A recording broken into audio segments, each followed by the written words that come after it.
Alors, je vais créer donc un projet.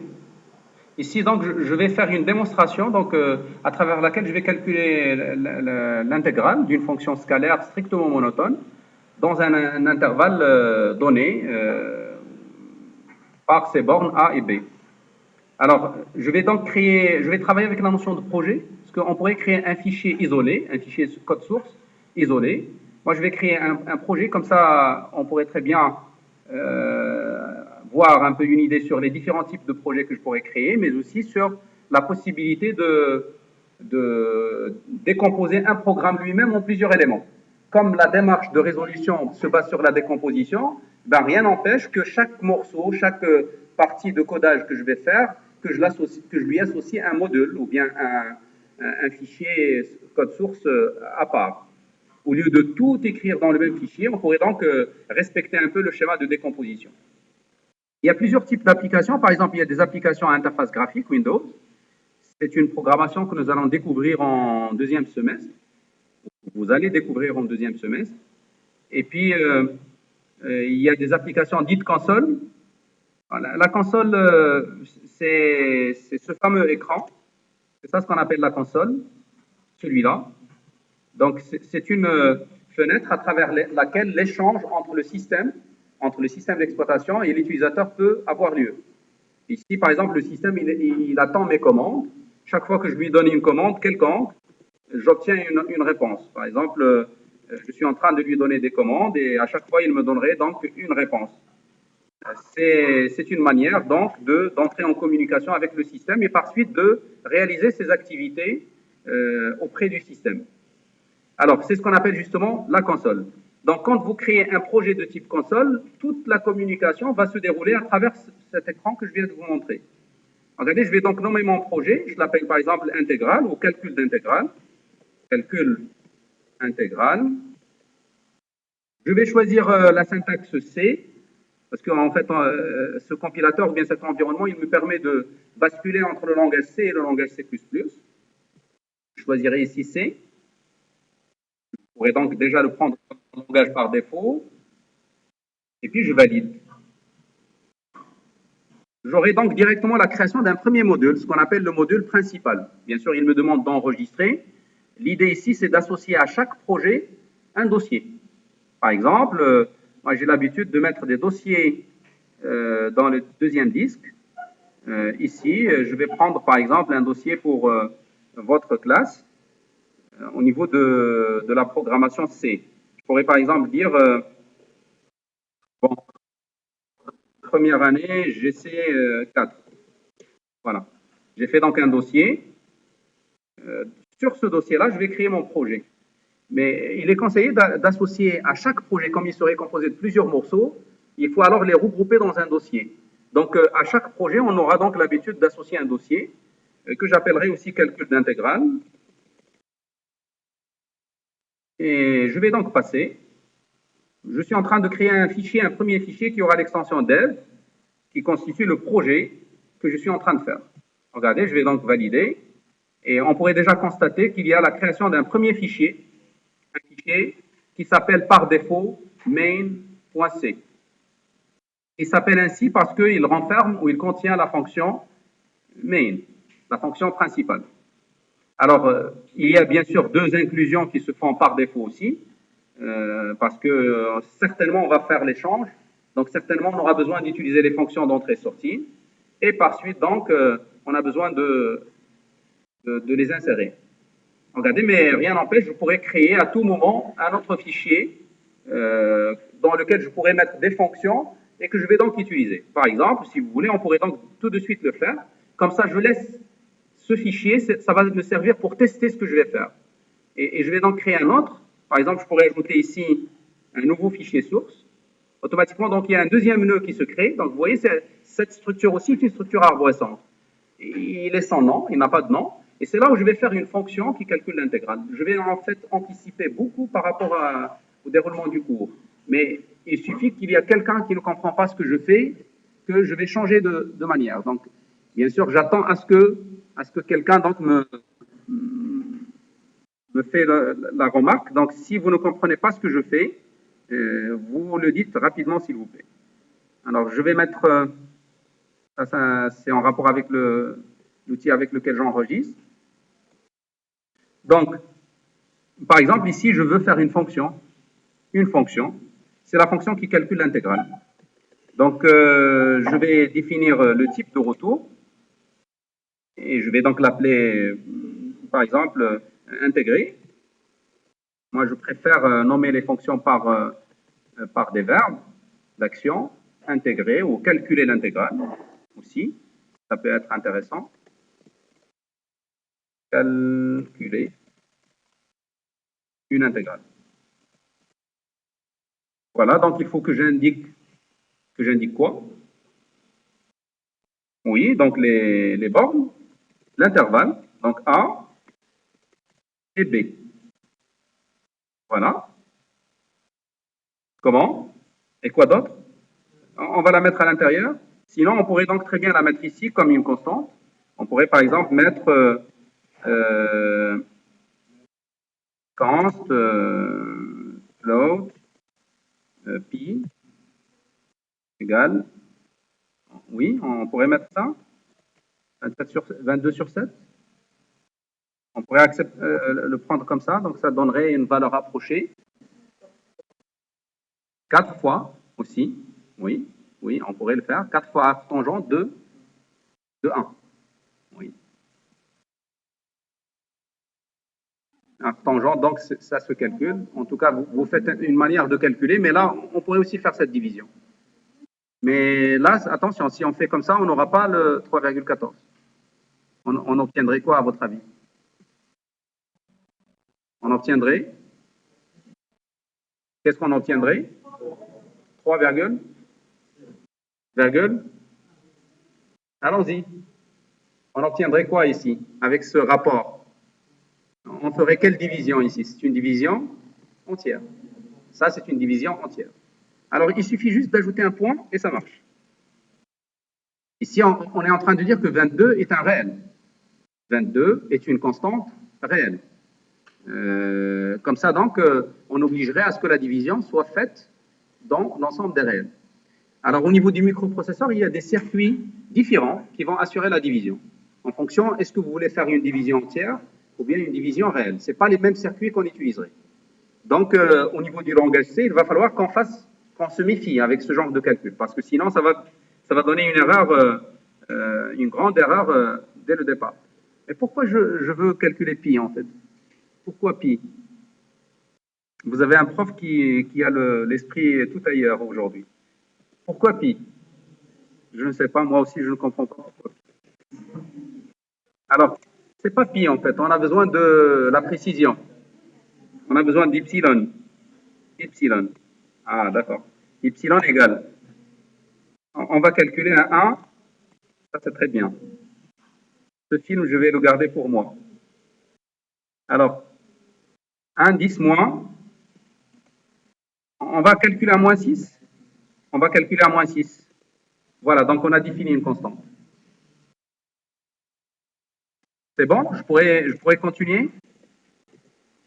Alors, commençons le calcul. Qu'est-ce qu'on a dit au niveau du schéma, le schéma qu'on a dans l'autre tableau, donc, en bas.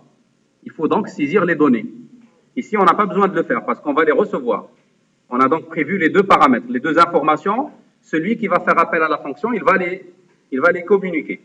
Donc, on n'a pas besoin de faire la lecture. Donc ça, je la retire, la lecture. Je vais passer directement au calcul du pas. Donc, je vais déclarer le pas et je vais le calculer. J'ai besoin de la fonction. La fonction, il va falloir que je la définisse juste avant. Sinon, il va falloir que je la promette, que je promets que je vais la trouver quelque part. Donc, je dois faire ce qu'on appelle un prototype d'une fonction. Je vais donc dire fx, c'est la fonction que je vais intégrer, qui reçoit un float et qui va fournir un float. Je pourrais donc bien travailler avec cette fonction maintenant. Pour calculer la valeur absolue pour les données réelles, on utilise la fonction fabs. Donc, il y a la fonction abs pour les entiers relatifs et la fonction fabs pour les réels. Donc, je mets fabs de f de 1. Non, c'est c'est epsilon divisé par f abs de fx de b moins fx de a. Voilà, j'ai calculé, j'ai déclaré, j'ai calculé aussi. Maintenant, je vais déclarer la somme. C'est cette somme que je vais renvoyer vers la fin. Je pourrais l'initialiser à 0. Et puis, ce que je vais retourner vers la fin, c'est justement cette somme. Je vais la calculer comment? J'ai besoin donc d'un compteur. Que je dois donc calculer le nombre de points ou le nombre de fois que je vais refaire. Alors, je pourrais bien sûr utiliser juste une boucle while tant que j'ai besoin d'un x qui va bouger. Donc, je déclare la variable x. C'est ce que j'ai appelé dans la formule xi. Je vais donc la déclarer. Je vais l'initialiser à a. Et je vais commencer.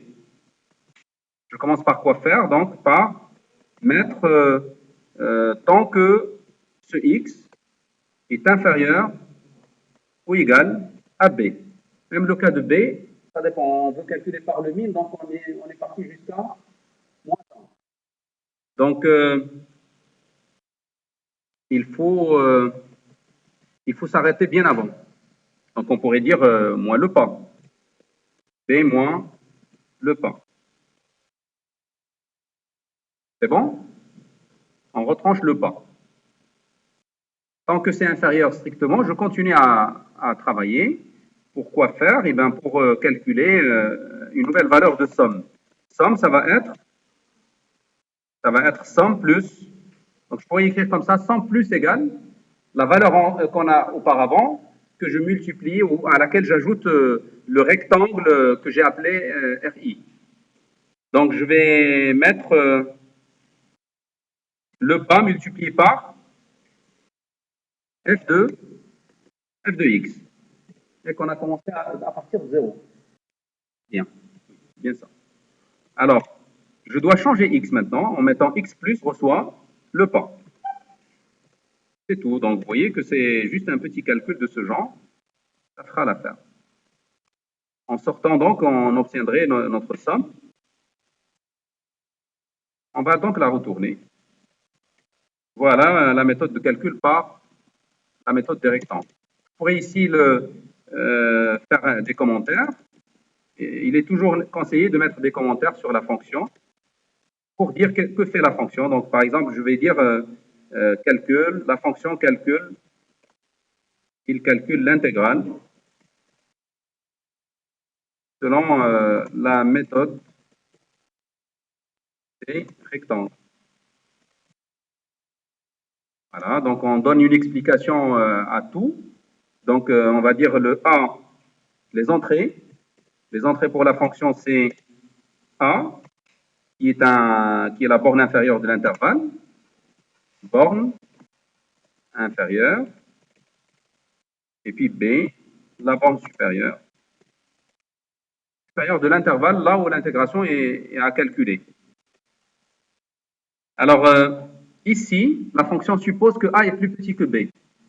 Mais si jamais l'utilisateur les inverse, par exemple, est-ce que cela va faire un défaut pour notre calcul? Oui, comme on initialise à A, et on compare par inférieur. Si A est inversé, si on met à la place de A B, on va pas faire le calcul.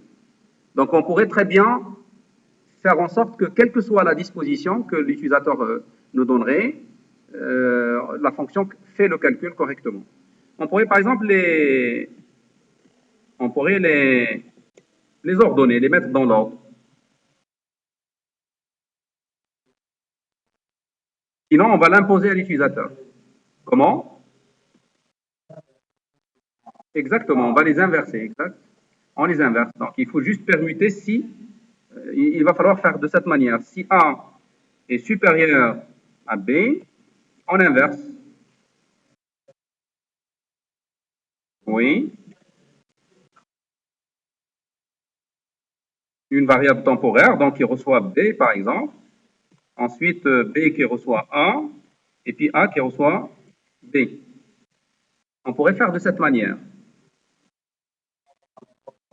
A reçoit auxiliaire. Oui. Alors, vous savez, en C, on n'a pas le droit de déclarer des variables en plein bloc, comme ça. C'est-à-dire à l'intérieur d'un bloc, toutes les déclarations, normalement, il faut les faire au début d'un bloc, comme ce que j'ai fait là. Ça, c'est une déclaration que j'ai réalisée au sein du bloc associé à if. Vous voyez?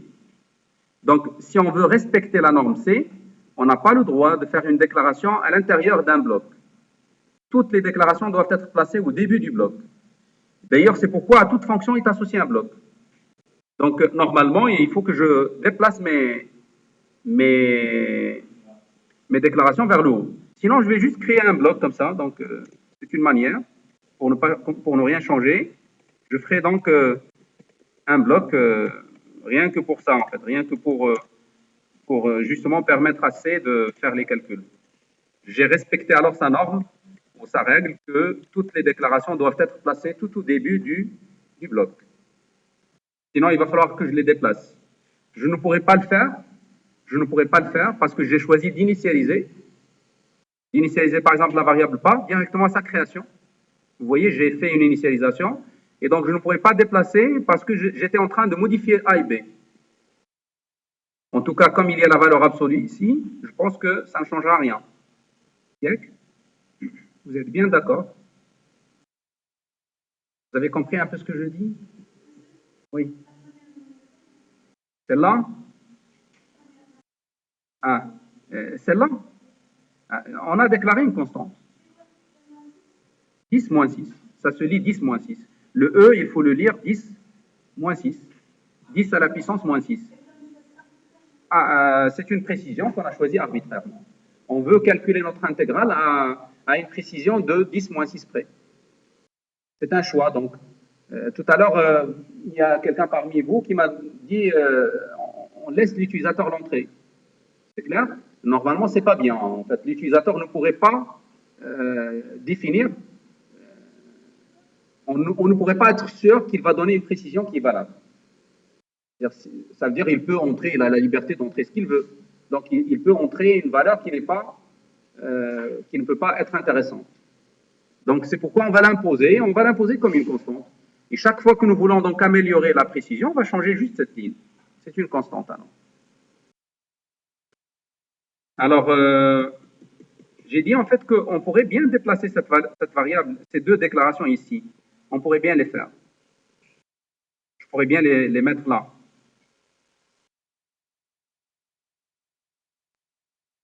Même si je vais changer A et B par la suite.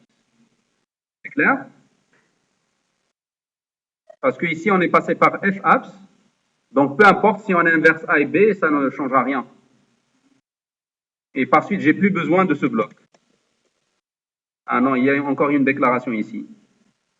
Par contre, celle-là, il faut bien la mettre après la permutation de A et B. Après l'éventuelle permutation, parce que ce n'est pas sûr qu'on va faire la permutation. Donc, je vais déclarer X sans l'initialiser, et je vais initialiser ici. Voilà. On va donc faire de cette manière.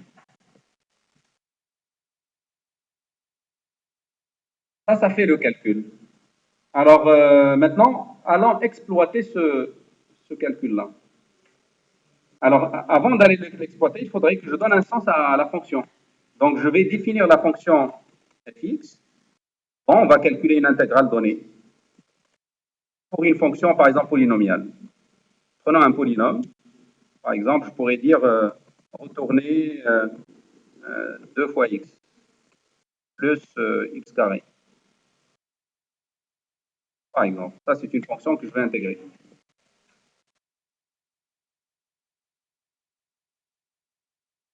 On lui a donné donc un sens.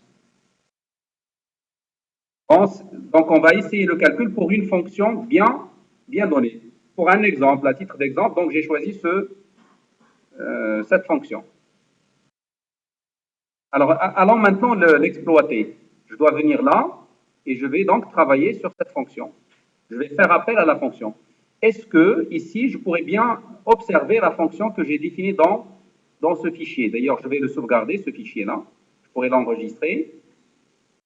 Je lui donnerai un nom, oui. La ligne après, celle-là? Oui. fx, oui. fx, exact. fx, puisqu'on a choisi de la nommer par fx. Ça, c'est la fonction que nous voulons intégrer, celle-là. Tu as raison, oui. Et donc, j'étais en train d'enregistrer, donc je vais enregistrer le fichier. Je lui donne par exemple un nom, comme par exemple, quel nom doit-on lui donner? Par exemple, calcul, c'est des calculs, de toutes sortes. Calcul. J'ai un module de calcul, j'ai un module de test de ces calculs. Alors, je reviens au test. Eh ben, comment est-ce que je vais calculer alors maintenant? Je vais donc scanner le A et le B. Je vais donc les préciser. Donc, je dois les déclarer déjà. Je pourrais déclarer l'intérieur ici. A et B. Et puis l'intégrale I. Alors ensuite, je scanne le A, je scanne le B. Et puis, je fais appel à ma fonction. Je vais mettre I reçoit. Comment est-ce qu'on a nommé la fonction? On ira la copier. Comme ça, on ne fait pas d'erreur. Alors, ici, je lui communique A et B. Il reconnaît bien la fonction, vous voyez. D'ailleurs, il m'a rappelé sa syntaxe. Voilà. Il faut restituer le résultat. Donc, on va dire afficher l'intégrale. Deux points. On va l'écrire avec, par exemple, en 6 chiffres après la virgule. 6, c'est un peu trop, puisqu'on a pris comme précision 6. On pourrait s'arrêter à 5 chiffres. Le cinquième, ça serait un calcul sur f. Je vais revenir à la ligne. Et j'affiche donc ligne. Voilà. Bien sûr, avant tout appel, il va falloir, toute saisie, il va falloir écrire un petit message pour l'utilisateur. On va lui dire par exemple ici valeur ou borne inférieure. Borne inférieure. Je vais retirer les accents. Inférieur A. On demande la valeur de la borne inférieure. Et puis, ici aussi, je pourrais faire de même. Cette fois-ci pour la borne supérieure. Supérieure. B. Voilà, donc c'est tout. Donc, on a fait notre petit programme, mais en deux morceaux, si vous constatez bien. Vous voyez, il y a donc la fonction qui calcule, la fonction aussi que nous voulons intégrer, et puis la fonction qui fait le test.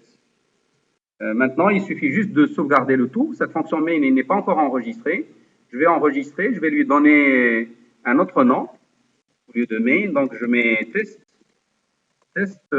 du calcul d'intégrale. Du calcul d'intégrale.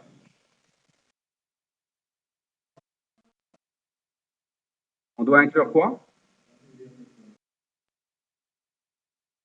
On doit ici inclure math.h parce qu'on l'a utilisé. Vous voyez, en fait, on a utilisé la fonction fapps. Donc, on doit inclure include math.h. Alors, on pourrait bien sûr compiler chaque programme à part. Par exemple, si je compile ici, par ça, donc ça fait la compilation, celui-là, le premier. Je compile.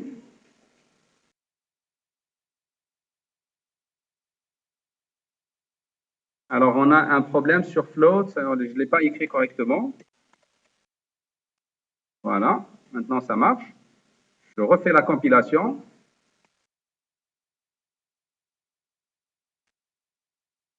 Alors, const, on a un problème encore sur const. C'est quoi le problème? Donc, c'est au niveau du E.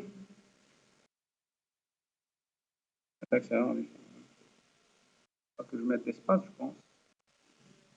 Alors, je le refais.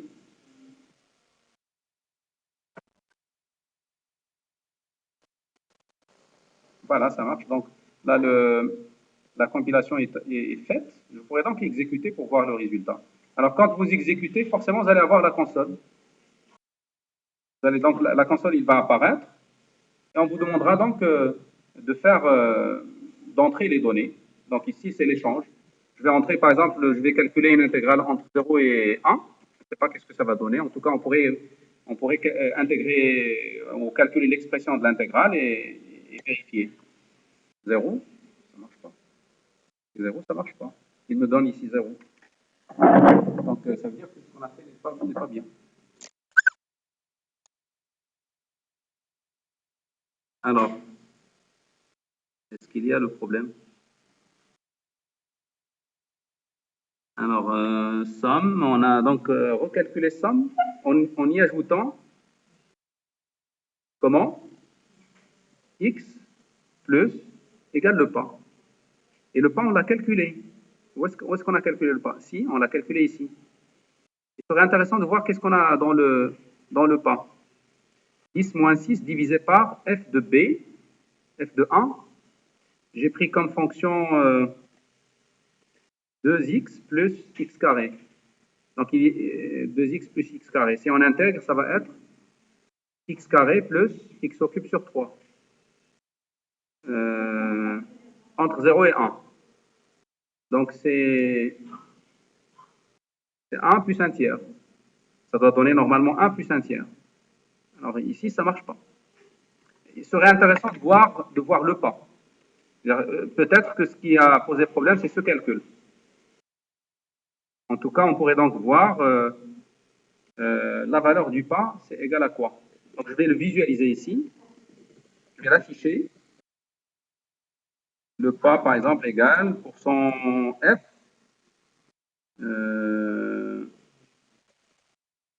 Virgule le pas. Alors, comme ça, je vais donc mettre sur si l'erreur viendrait du calcul du pas. Il y a quel problème? Au niveau de quoi? Ah oui. J'en suis pas responsable. Alors, mais là, je ne vois pas d'affichage du si, en fait. Le pas, il est donné par une valeur qui est complètement bizarre. Ça veut dire qu'on a un problème au niveau du calcul du pas. Nous n'avons pas fait d'erreur quand on a donné son expression. Le pas égale epsilon divisé par f abs de f de... Alors, attention, je ne veux pas que la fonction me retourne 0. Je ne veux pas que cette différence soit nulle. Parce que si c'est nul, non, ce n'est pas nul parce qu'on a donné 1. Alors, B, A et B. Au niveau de la lecture, est-ce qu'on a fait une bonne lecture? Oui.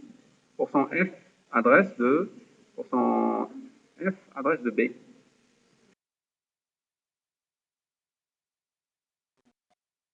Oui, on pourrait le fixer, par exemple, oui. Ça, c'est une manière, oui. On pourrait donc, au lieu de faire comme ça, donc mettre un pas qui est trop petit et calculer. Par exemple, on pourrait mettre, par exemple, 10 exponentielle moins 3. Allons-y. On calcule comme ça. Je calcule à cette valeur.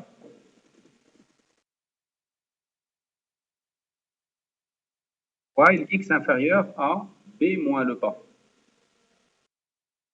Il va falloir qu'on entre au moins une fois. Parce qu'il se peut qu'on n'entre jamais. Donc normalement, au lieu de faire cette boucle pré-testée, il est préférable de l'obliger à entrer au moins une fois. C'est clair? Donc si on a un intervalle non nul, si l'intervalle est non nul, on doit au moins calculer par un rectangle, par un seul rectangle. Donc je vais mettre ici un do while, c'est mieux. Un do while. Comme ça, je l'oblige à faire au moins...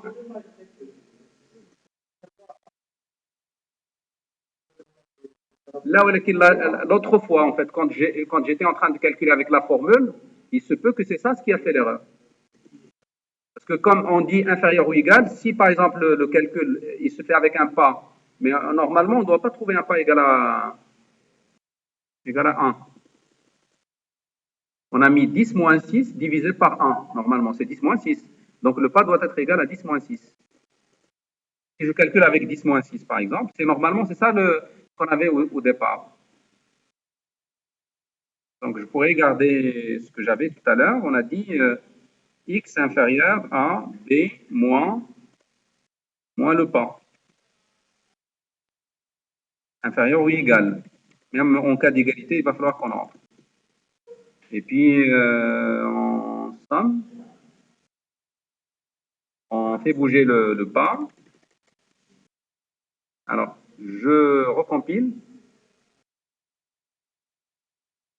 On doit trouver 1 plus 1 tiers. 1 virgule normalement. Alors, je donne 0, toujours 1. Il y a quelque chose qui ne va pas. L'intégrale est 0. 0, et 0, c'est nul ce qu'on a fait alors. Oui, vas-y.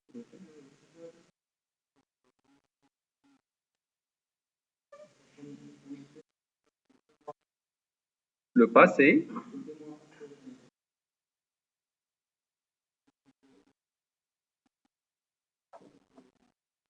C'est ça ce qu'on a mis dans le pas.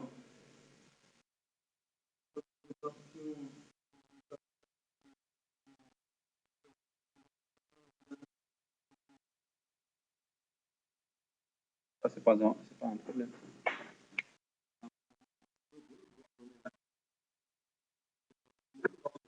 Le nombre d'itérations.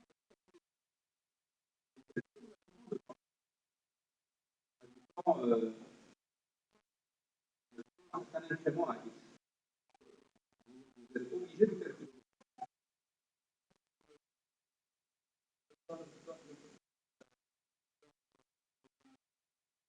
Le pas ne doit pas être égal. On a fait, il est...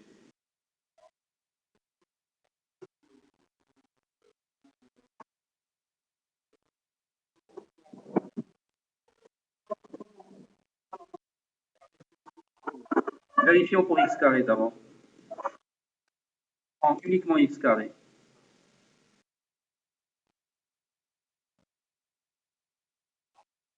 X carré, normalement, je dois trouver un tiers x au cube. C'est ça la primitive. Donc, je vais mettre 0, 1.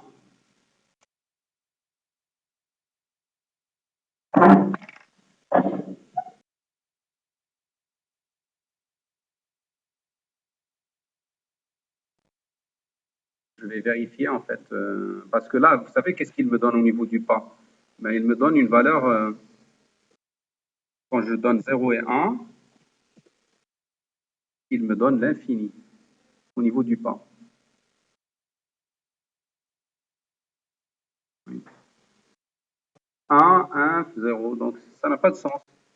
Où est-ce qu'on a déclaré le pas? Donc ici, égal. Je vais calculer par la suite. Je vais calculer à quel niveau ici? F abs. Donc, je vais retirer le F abs aussi. Ça peut jouer un tour. Alors, je vais mettre ici le pas égal, bien sûr, directement f de b moins f de a.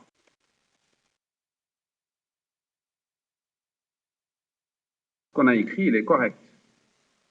Il est correct. Donc, là, je suppose déjà que, puisque pour x carré, c'est croissant, donc f de b est plus grand que f de a. Donc, je n'ai pas besoin de passer par la racine carrée, par la valeur absolue.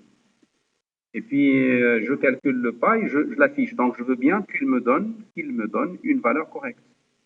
Déjà, je dois trouver un pas qui est, normalement, pour un intervalle 0 jusqu'à 1, le pas, c'est epsilon. Parce que 1 au carré moins 0 au carré, donc ça doit donner 1. Et par suite, donc, on doit trouver epsilon. Donc, il faut qu'il affiche epsilon. Le pas égale pourcent F, on a écrit, il est correct. Donc, sauf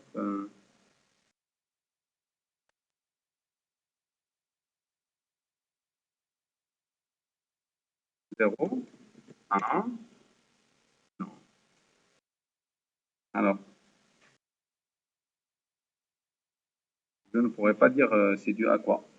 En tout cas, oui. Parce que vous savez où est-ce que j'ai le problème, en fait? J'ai le problème ici, là, à ce niveau-là. Le calcul est correct parce que, vous savez, en fait, on va mettre une chose. Je vais écrire. Comment? Ah, vous n'arrivez pas à voir? Ah oui, oui, depuis. Ah oui.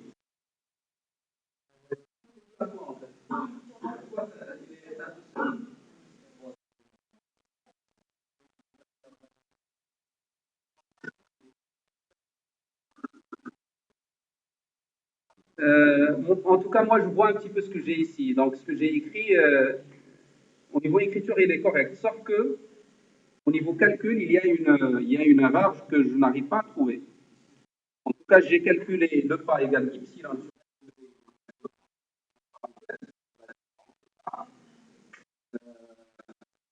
comme pour l'exemple de la fonction qu'on a pris, c'est x carré. Donc, le calcul pour 1 et 0, ça doit donner. On calcule epsilon sur 1, ça doit donner.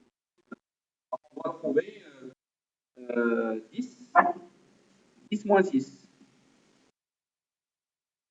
On a bien donné la valeur 10 moins 6 à notre constante. Oui, pardon. Là, epsilon, je l'ai calculé. Epsilon, j'ai entré une bonne valeur. Tel qu'on l'a écrit, on a écrit comme ça.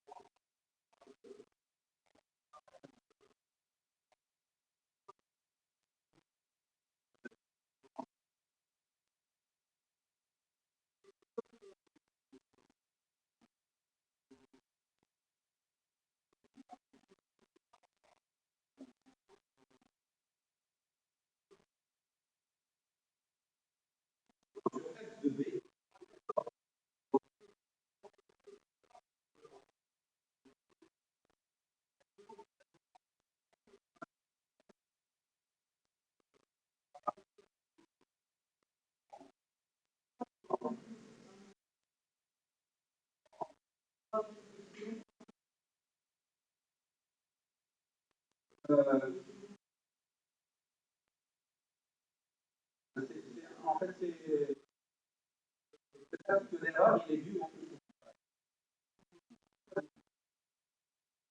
comme j'ai choisi, j'ai écrit comme ça.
Là où il y a flow, je change en double.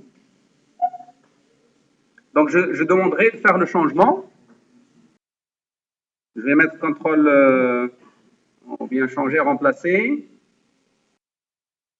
remplacer. Là où il y a flow, je le remplace par double. Je remplace partout.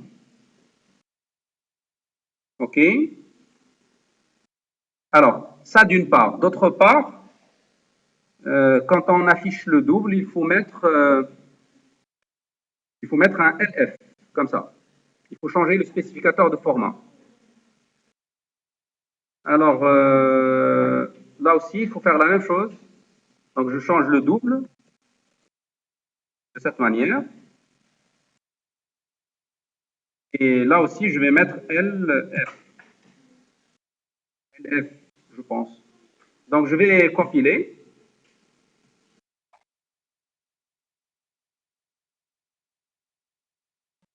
Voilà, donc, je refais.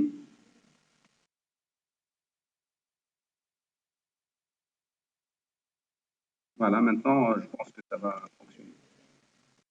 Alors, le pass, c'est pas possible, il me donne 0 au niveau du pass. C'est-à-dire, il va rester, il va boucler sans fin. Alors, je vais le laisser, en fait. De toute façon, je vais noter le code au tableau et je vous demanderai de trouver éventuellement l'erreur. Alors, le pas, où est-ce qu'on l'a affiché? Ici, epsilon. Et on a retiré epsilon, non? Non.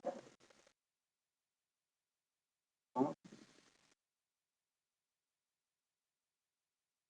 Oui, pardon. Le pas, c'est 10-6. Là, il n'est pas très petit, en fait. Mais il ne faut pas qu'à un moment donné, il me dit le pas, c'est égal à 0. Comment? Il peut faire des milliards d'opérations, pas 1 million. En tout cas, l'ordinateur, il est capable de faire ça. Donc, SC, qu'est-ce qu'il a? Ah, je suis en train de dire n'importe quoi. On a fait une erreur que je n'ai pas pu localiser. C'est ça qu'il faut dire. Là, il me donne un pas qui est nul. Avec ce changement, donc je ne pourrais pas vous dire c'est dû à quoi.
Ensuite,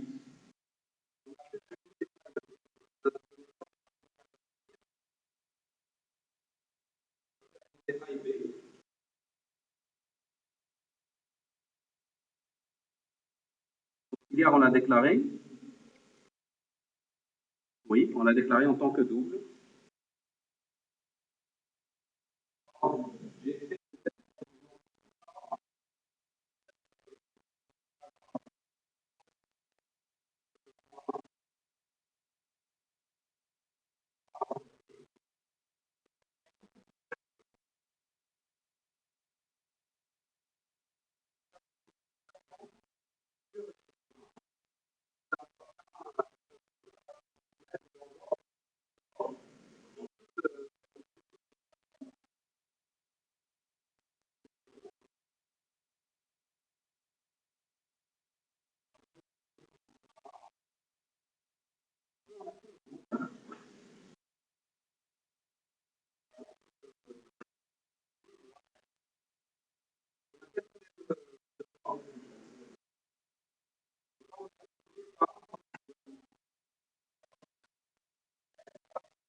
Moi, je prendrais par exemple un pas égal à un y égal à 1.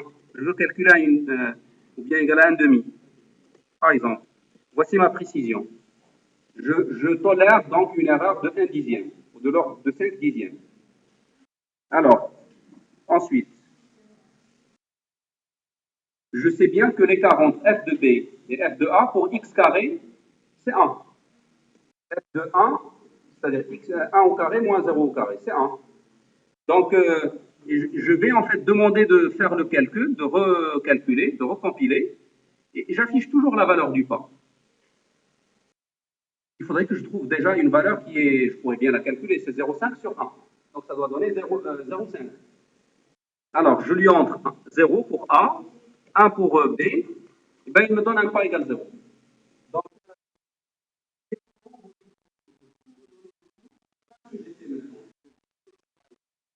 que c'est dans Dev C++?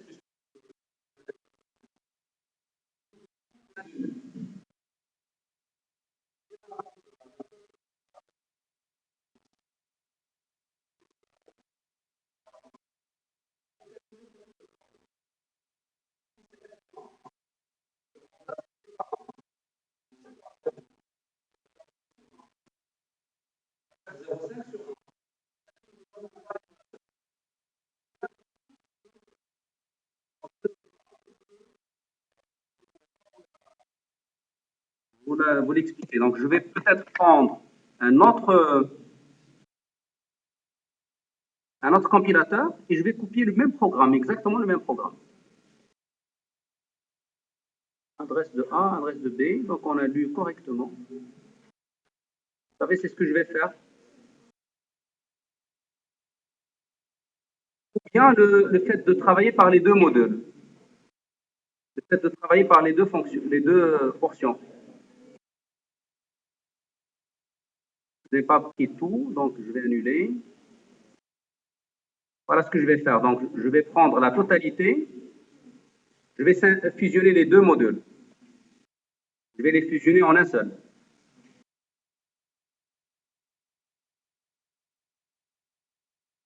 Voilà.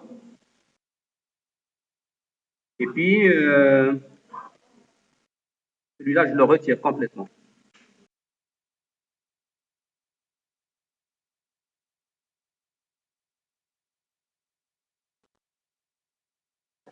Voilà. Et puis, je vais compiler.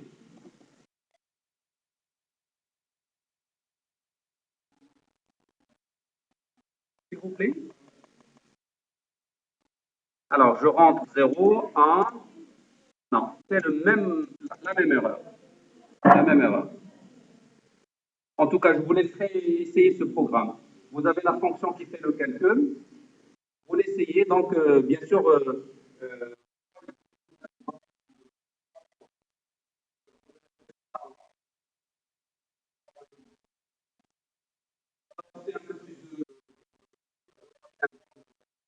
je changerai cet outil. Peut-être que c'est lui qui m'a fait ce défaut. Alors, on va raisonner sur l'autre schéma de calcul, le deuxième schéma. Donc, je vous laisse réfléchir sur ce deuxième schéma. Le calcul par la méthode des triangles, pardon, par la méthode des trapèzes. Je vous ai expliqué un peu le principe la dernière fois. Donc, au lieu de sommer un ensemble sur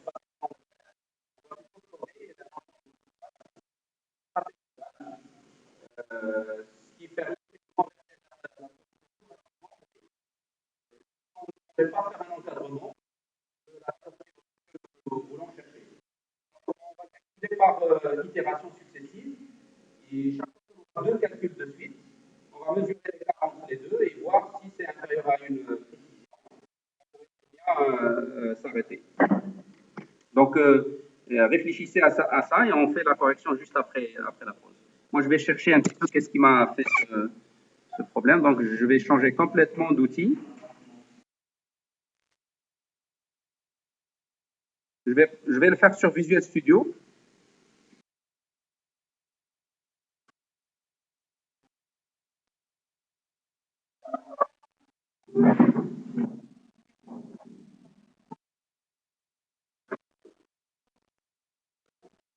Vous êtes en train de réfléchir? Allons-y. On prendra la pause à quelle heure? Non, pas maintenant. On a commencé à 14h30. Voilà. Attendez que je fasse l'appel. Bien, je note les absences, s'il vous plaît.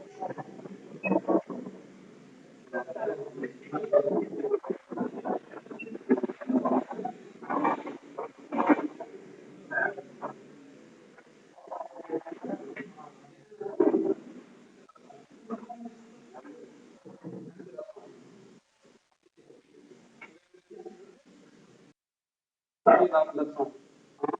Il n'est pas là.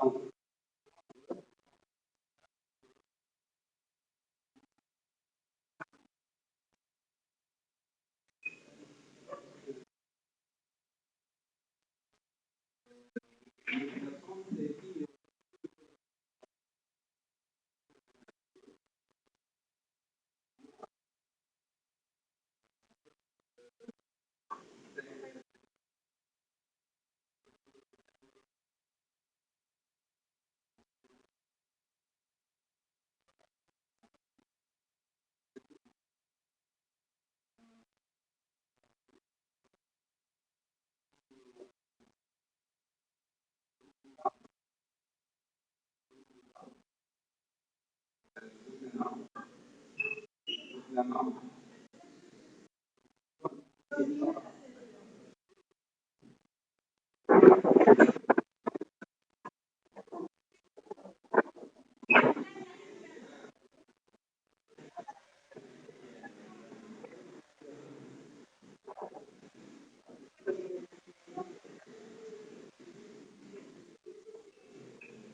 للعكس.